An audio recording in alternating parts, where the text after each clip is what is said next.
사도행전 10장 23절 하반절을 다시 한번 제가 읽겠습니다. 이튿날 일어나 그들과 함께 갈새 욥바에서 온 어떤 형제들과 함께 가니라.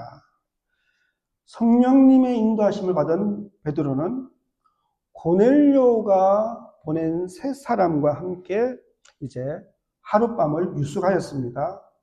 그리고 그 다음 날에 이제 그 세 사람과 함께 욥바에서 베드로와 함께 온 형제들, 제가 지난번에 말씀드렸지만 성도라는 말과 함께 이 초대교회의 형제들은 그리스도인들을 의미하는 말입니다.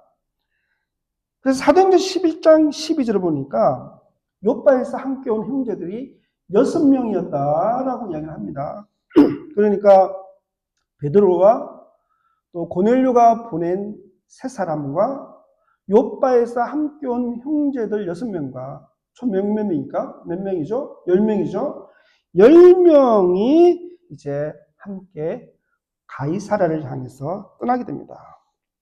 그리고 그 다음날, 그죠? 가이사랴까지 가는데 걸어서 한 20시간에서 22시간 정도 걸리는 거리니까 이제 꼬박 하루를 지나서 그 다음날 가이사랴에 들어가게 됩니다. 그래서 가이사랴에 들어갔더니 고넬료가 그의 친척들과 가까운 친구들까지 모두 다 불러들여서 이제 베드로가 오기만을 간절하게 기다리고 있었습니다. 사도행전 10장 25절에서 26절입니다.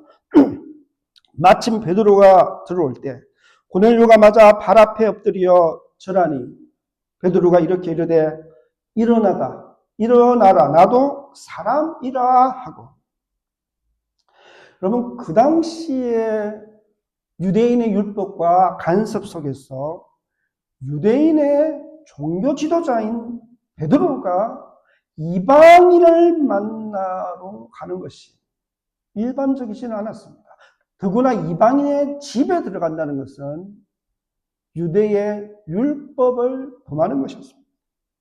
하지만 이제 성령님의 인도하심을 받은 베드로는 인종적인 편견, 종교적인 편견의 벽을 깨뜨리고 고넬료를 만나러 갔습니다. 그런데 아직까지 베드로의 마음속에는 이 편견의 벽이, 그러니까 유대인으로서 가지고 있는 이 유대 율법주의의 편협함이 완전히 허물어진 것은 아니었습니다. 그럼에도 불구하고 이제 환상 가운데 나타나신 하나님의 인도하심과 또 성령님의 강력한 인도하심을 따라서 베드로는 자의반, 타의반으로 이제 고넬료를 방문하였습니다. 근데 베드로를 목 놓아 기다리던 고넬료가 베드로가 도착하자마자 너무 반가워하면서 아주 겸손하게 그를 맞이하였습니다. 얼마나 겸손하게 베드로를 맞이하였는지 베드로의 발 앞에 엎드려서 절을 하였습니다. 근데 여러분 이런 모습은, 그러니까 귀한 손님이 왔는데 그 사람 앞에서 절을 하는 모습은 그 당시 근동 지역에서 사람들에게 존경을 표하는 일반적인 겸손의 자세는 아니었습니다. 누군가에게 절을 한다는 것은 그 사람을 어떤 신적인 존재로 여긴다는 것입니다. 아니면 한 나라와 민족을 구한 나라와 민족의 영웅 취급을 할 때 그 사람 앞에서 절을 하는 것입니다. 그러니까 고넬료가 베드로 앞에서 절을 했다는 것은 마치 베드로를 어떤 신적인 존재처럼, 그렇지 않겠어요? 안전병을 고치고 심지어 죽은 사람까지 고친 그런 기적과 이적의 소문을 들었으니까 베드로를 신적인 존재처럼 생각합니다. 그래서 베드로가 오니까 그 앞에 엎드려서 절을 하였습니다. 이렇게 고넬료의 겸손이 너무 지나쳐서 자신을 신처럼 환대를 하니까 베드로가 그에게 빨리 일어나시오. 나도 당신과 같은 한낱 사람에 불과한 사람입니다. 라고 말했습니다.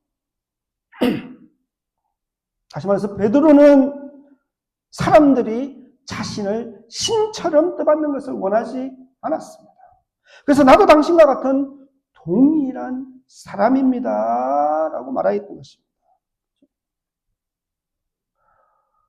여러분, 지금 우리가 살아가는 이 시대뿐만 아니라 뭐 1000년, 2000년 어느 시대든지 사람이 신처럼 행동하면서 사람들을 미혹하고 자기 어떤 신적인 권위로 사람들을 조종하고 또 다스리려고 하는 그런 존재들은 어디든지 있습니다.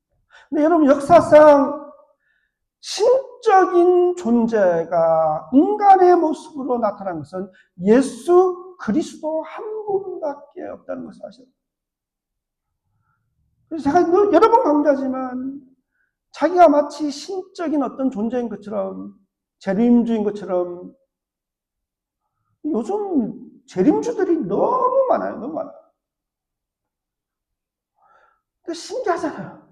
그런 사람들한테 쫓아가서 시간 바치고 물질 바치고 패가 망신하는 사람들이 있어요.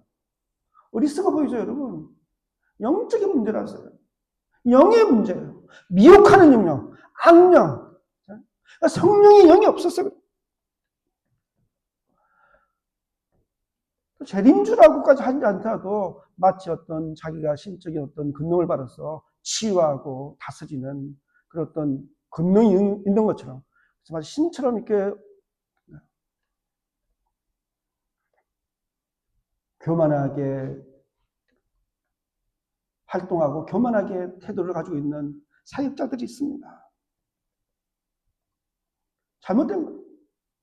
사역자들에게는 베드로처럼 하나님의 영광을 가로채지 않으려는 이런 겸손의 자세가 됩니다. 자기가 아무리 어떤 상황과 어떤 환경 속에서 또 어떤 목회적인 어떤 사역 속에서 위대한 일을 행할지라도 모든 것이 하나님의 은혜이고 하나님이 하셨습니다. 라고 고백하는 겸손한 자세가 필요합니다. 마찬가지로 말씀을 듣는 자들은 고넬료처럼 정말 말씀 앞에 겸손하게 무릎 꿇고 그 말씀을 들으려고 하는 그런 겸손의 자세가 필요합니다. 다시 말해서 서로가 서로에게 겸손해요. 말씀을 전하는 자도 정말 나는 아무것도 아니고 나는 감히 하나님의 이 귀한 천금 같은 말씀을 천하보다 귀한 말씀을 전할 아무런 능력과 자격이 없는 자이지만 예수 그리스도의 십자가의 은혜와 능력을 의지하여 말씀을 전합니다. 라는 겸손한 자세로 말씀을 전합니다. 또 말씀을 듣는 자들도 나 같은 죄인 살리신 하나님의 은혜 앞에 눈물 흘리며 주님 겸손하게 인간의 말이 아니라 하나님의 살아있는 말씀으로 받습니다. 라는 마음으로 들어야 됩니다. 그럴 때 말씀 가운데 하나님의 놀라운 역사가 나타나는 것입니다. 사도행전 10장 28절에서 29절입니다. 베드로가 이르되 유대인으로서 이방인과 교제하며 가까이 하는 것이 위법인 줄은 너희도 알거니와 하나님께서 내게 지시하사 아무도 속되다 하거나 깨끗하지 않다 하지 말라 하시기로 부름을 사양하지 아니하고 왔노라 묻노니 무슨 일로 나를 불렀느냐. 여러분, 유대인인 베드로가 이방인들이 모인 이방인의 집에 들어가는 것은 그 당시 관습으로는 흔한 일이 아니었습니다.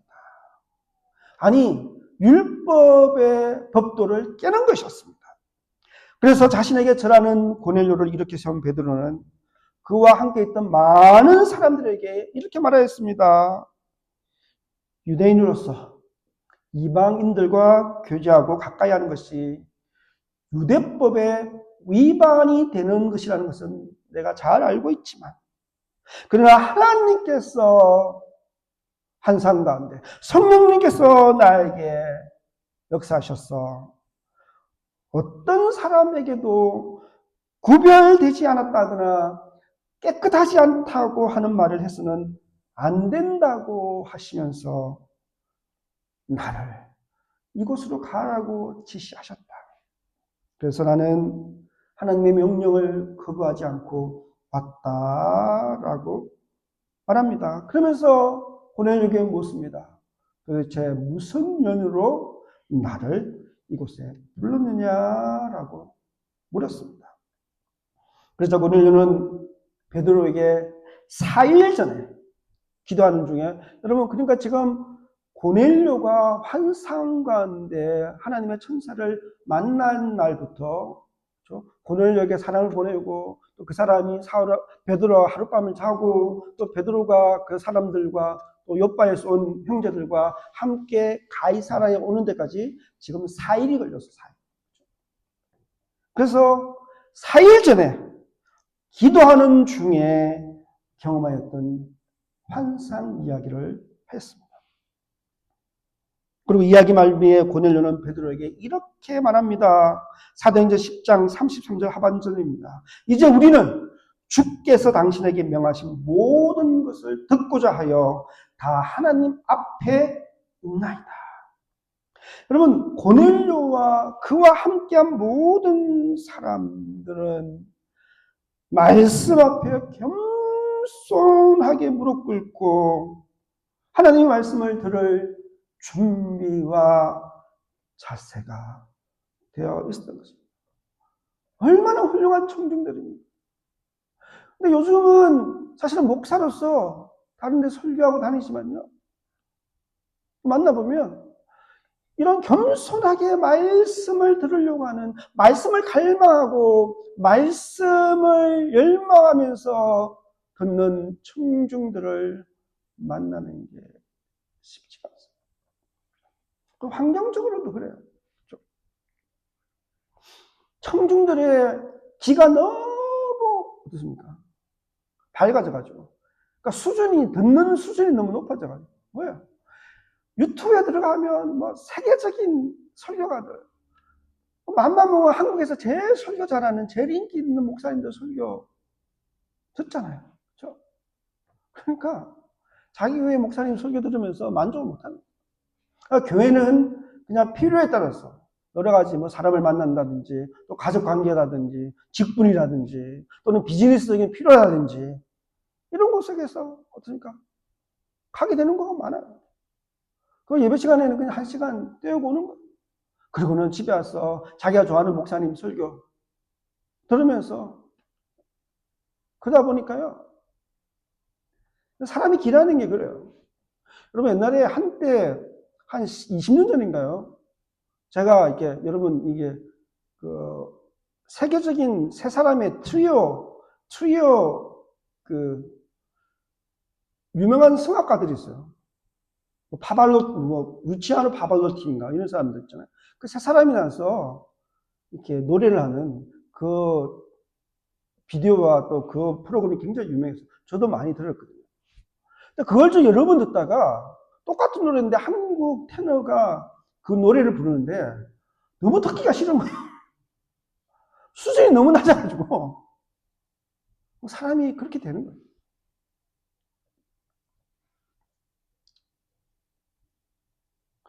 우리 한국에서는 우리 형제들 CCC 이 CCC 다니는 청년들은요, 성경 공부를 열심히 해가지고 이 기가 굉장히 또 이렇게 수준이 높거든.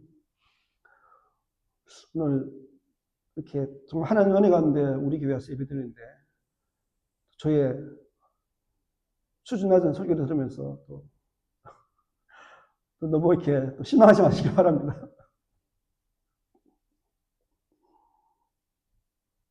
하나님의 사자가 고넬료에게 임하여 자신에게 사람을 보내라고 말하였다는 이야기를 들은 베드로는 아마도 자신이 기도하던 중에 경험한 환상을 기억하면서 놀랐을 거예요.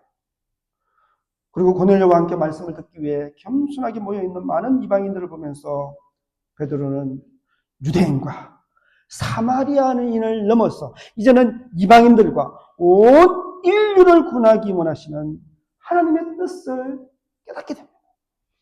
여러분, 사실 베드로가 가이사라에 올 때 아주 편한 마음으로 온 것은 아니었습니다. 왜냐하면 베드로의 마음속에는 아직까지 유대인과 이방인 사이에 이 편견의 벽이 완전히 허물어진 것은 아니었기 때문이었습니다. 물론 베드로가 주님의 말씀 가운데 깨달은 복음의 자유함 속에서 무두장이 시몬의 집에 정말 정결한 유대인이라면 상종도 안 하는 이 피장, 무두장이 시몬의 집에 유한 것 자체가 유대의 율법을 깨는 행동이었지만 여전히 베드로의 마음속에는 유대 율법주의의 벽 속에 갇혀있는 그런 마음이 있었던 것입니다. 그러나 하나님께서 한상 가운데 또 그 마음을 조금씩 깨뜨리시고 그래서 하나님의 명령을 따라서 고넬료의 집에 왔지만 여전히 베드로의 마음속에는 이러한 유대인과 이방인 사이의 벽이 완전히 허물어진 것은 아니었습니다. 그러나 고넬료의 집에 방문한 베드로는 하나님께서 보여주시는 환상이 단순한 음식법에 대한 것이 아니라 음식의 정결에 대한 것이 아니라 이방인에 대한 편견과 차별에 가는 것이며 하나님께서 보여주시는 환상이 정확하게 무엇을 의미하는지를 이제 드디어 깨닫게 되었던 것입니다. 그래서 베드로가 드디어 이렇게 고백합니다. 사도행전 10장 34절에서 35절입니다. 베드로가 입을 열어 말하되 내가 참으로 하나님은 사람의 외모를 보지 아니하시고 각 나라 중 하나님을 경외하며 의로 행하는 사람은 다 바르시는 줄 깨달았도다. 여러분, 드디어 베드로에게 엄청난 사고의 전환이 이루어졌습니다. 이제 유대인과 이방인을 가로막고 있던 편견의 벽이 완전히 무너져 내렸습니다. 예수님의 복음 안에서 이제 더 이상 유대인과 이방인의 구분이 무의미하다는 사실을 깨닫게 되었던 것입니다. 지금까지 유대인들은 사람이 지닌 이 외형적인 조건, 외모, 이 외모는 단순하게 사람이 어떻게 생긴 모습이 아니라 외형적인 조건, 어떤 나라 사람인지, 어떤 민족인지, 어느 지역 사람인지, 남자인지 여자인지 이런 외형적인 조건으로 사람들을 차별하였습니다. 그래서 유대인들은 이방인들을 쓰레기 취급하고 여자들을 아주 이방인들과 똑같이 취급하고 그래서 여러분 유대인들의 유명한 기도가 있지 않습니까? 하나님, 내가 이방인과 여자로 태어나지 않게 해주셔서 감사합니다 라고 기도하는 사람.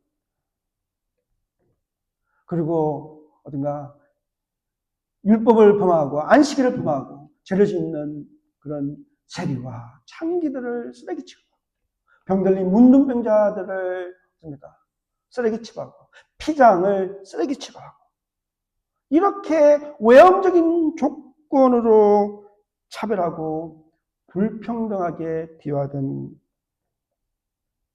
그런 사람들이 유대인이었습니다. 그리고 그런 유대 율법주의의 벽 안에 베드로로 갇혀 있었습니다.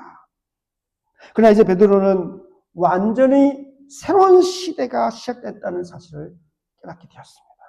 하나님은 사람의 외적 조건, 인종이나 지역이나 성별로 판단하지 않으시고 오직 하나님을 경외하는 믿음의 의로 사람을 판단하신다는 새로운 신학적인 진리.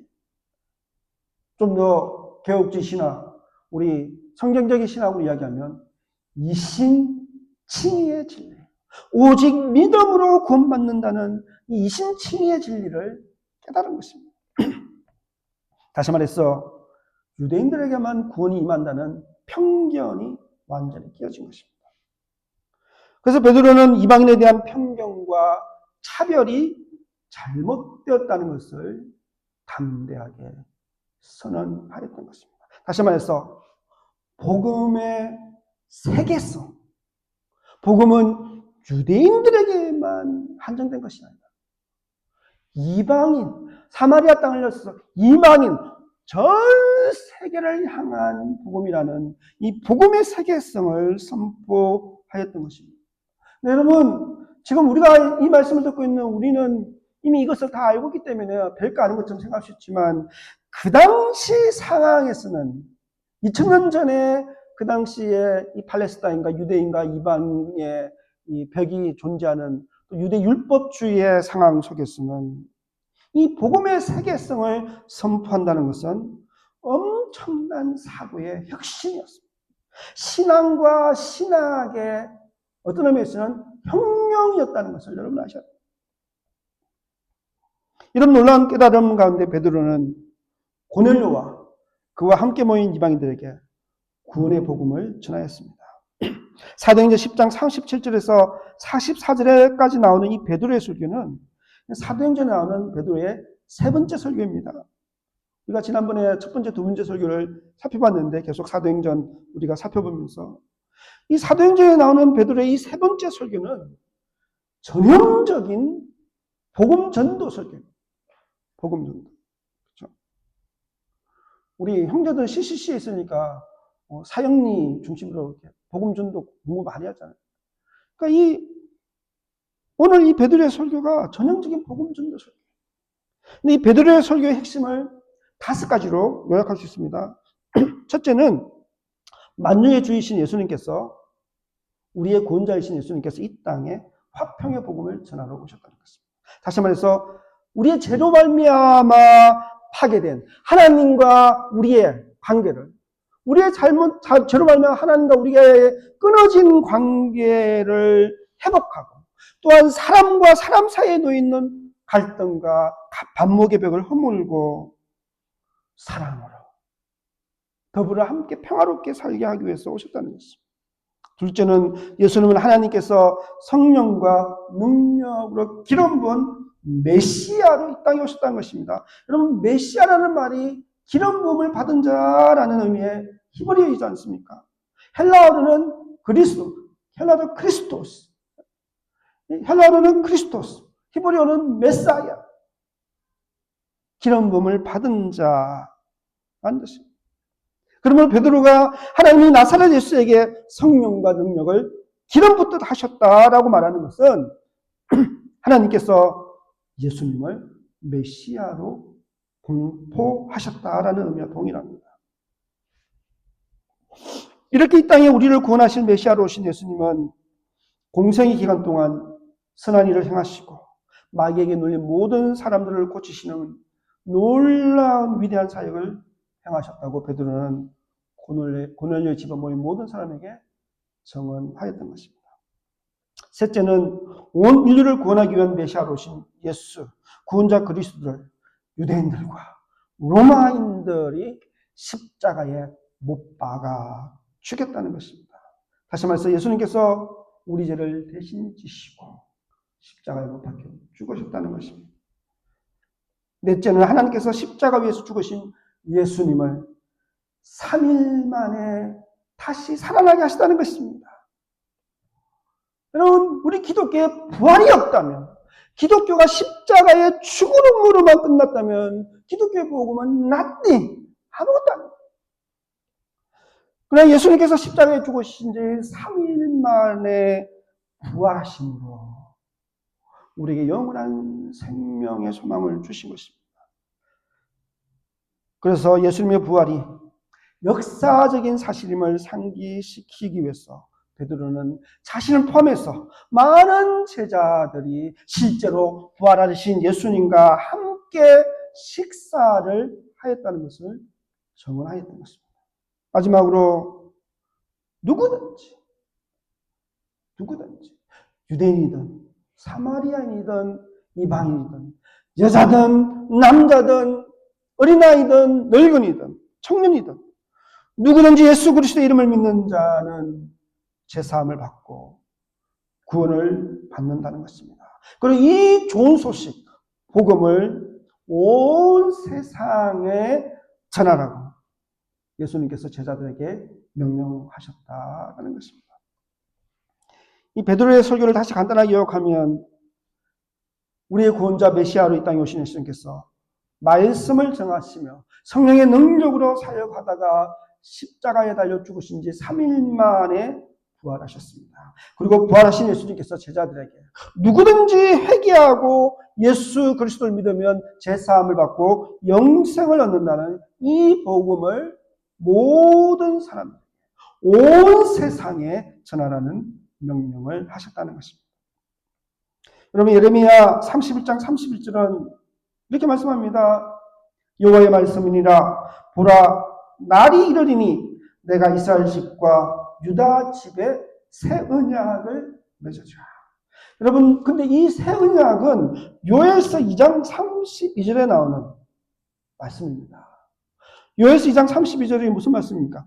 누구든지 여호와의, 구약의 말씀이니까 여호와죠. 신학적으로 이야기하면 누구든지 예수 그리스도의 이름을 부르는 자는 구원을 얻으리라. 여러분, 2000년 전에 예수님께서 이 땅에 오셔서 새 언약을 선포하셨습니다. 이 새 언약은 그 당시 유대 사회에서는 혁명적인 사고의 변화였습니다. 그런데 2000년이 지난 지금 우리는 또 다른 혁명의 시대를 살아가고 있습니다.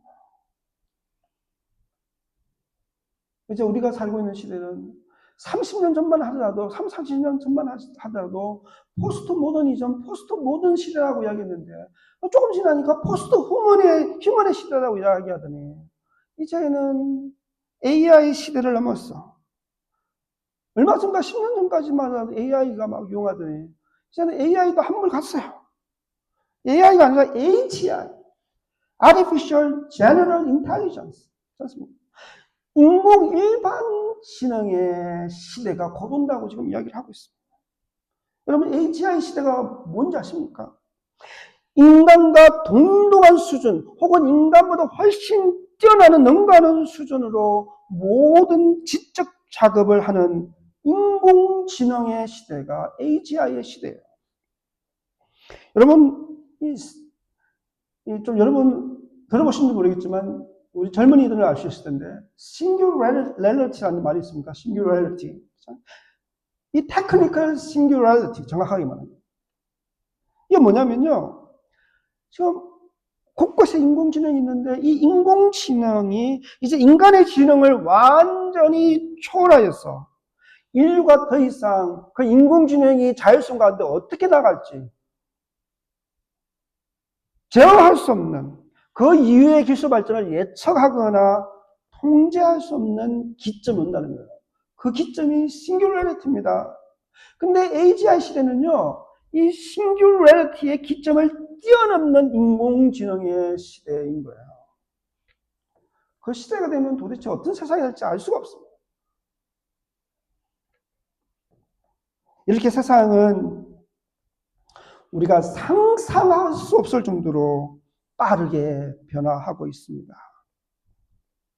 여러분, 이렇게 급진적으로 변화하는 세상 속에서도 변하지 않는 한 가지 무엇입니까? 복음입니다. 예수님의 말씀입니다. 세상이 아무리 빠르게 인간의 지능과 과학과 인간의 기술 문명이 아무리 높게 바벨탑을 쌓을지라도 변하지 않는 한 가지, 절대 부인할 수 없는 위대한 가치를 가진 한 가지는 복음입니다. 그러므로 누구든지 예수 그리스도의 이름을 부르는 자는 구원을 받으리라, 얻으리라는 말씀을 붙들고 이 새 언약의 말씀을 우리는 온 세상에 전하며 달려가야 할 것입니다.